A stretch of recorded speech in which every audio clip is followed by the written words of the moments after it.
this video, we're going to talk about the split finger fastball. In fact, I got a question today from the Wolfpack Nation, and he says, hey man, can you teach me how to do the split finger fastball? For sure, let's break out the Major League Baseball right now. I'm going to show you how to throw a split finger fastball. This is actually not the grip.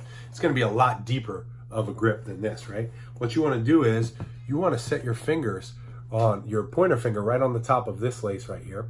And then your middle finger is going to go on the other lace right here. So you're going to have a whole lace in between that you're not on, okay? And you really want to hook these two laces. So you can see I kind of got it hooked right there on that lace, and I got it hooked right here on this lace, right? Now my finger, my pointer finger is going to kind of come straight along that lace right down here, right?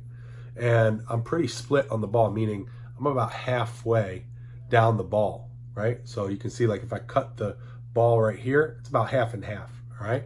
Thumb placement right underneath on this lace. Some guys like to take the thumb off or tuck the thumb underneath, but for me, you know, this is kind of comfortable. Sometimes I would be off of it, depending.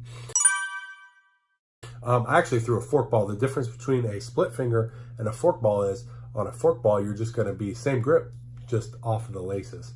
So that would be more of a fork ball. Fork ball is more of a slit pitch, so it's going to come out and have more of a knuckle. Typically with the split finger, guys like to pull down on this pointer finger right here, like this, and they'll get a little bit more of a tumble and arm side and downward movement. So that's what you're trying to do with the split finger, okay? Now, split finger, for the split finger fastball, you're trying to throw it pretty fast, right? And you're trying to get late depth on it to move down and arm side, right? Some guys will try to pull with the middle finger and try to get late downward glove side movement. Whatever you're trying to do, whichever way you're trying to go, you want to be consistent with it, okay? There's a great drill that you could do, and you can work on what I call flips. And all you're doing with the flips is you're going to take a bucket, set it up a few feet out in front of you, and you're just going to kind of flip it in. Then after a couple throws, scoot the bucket back, flip it in, scoot the bucket back further after a couple throws, flip it in, scoot the bucket back all the way until you get to 60 feet, 6 inches. And then you're just trying to get this split finger fastball to drop into the bucket. So you've got that mindset of creating that depth and that drop into the bucket. And that's kind of what you want to think about or feel when you're throwing this pitch, okay? Another tip that I have for you is when you're trying to get used to this, especially if you got smaller hands, is you want to just walk around with this ball like this so you can kind of spread your fingers out. Because at first, when you first start throwing this, or at least when I first started throwing it, my hand and my fingers would kill me because my fingers weren't used to being split like this, right?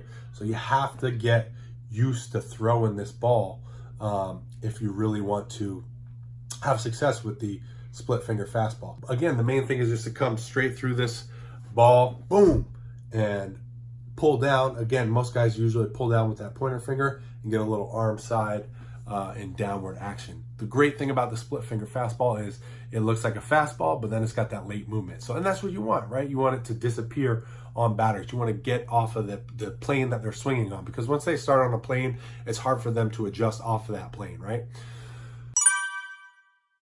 So that's a split finger fastball. In fact, I've got an advanced split finger and forkball training course, which is on sale right now. I'll leave a link down below in case you're interested in checking that out. I also have an advanced sinker and slider training course. Actually, my 3 main pitches in pro baseball were sinker, slider, and forkball. So, and forkball is a split finger variation, very, very similar. And I actually teach the split finger in the forkball course. So those are both on sale. I definitely love for you to check them out. I'll leave both of those links down below. If you have any more questions about the sinker, the slider, the forkball, or the split finger fastball, let me know. I'd be happy to answer them. If it's a good question, I'll answer it here on video. Drop them down in the comments. We could chat down there. If you haven't subscribed, please go ahead and do so. Click the subscribe button with the bell notification right next to it. This way you'll be notified every time I upload new videos. Thanks for watching. I'll talk to you guys soon.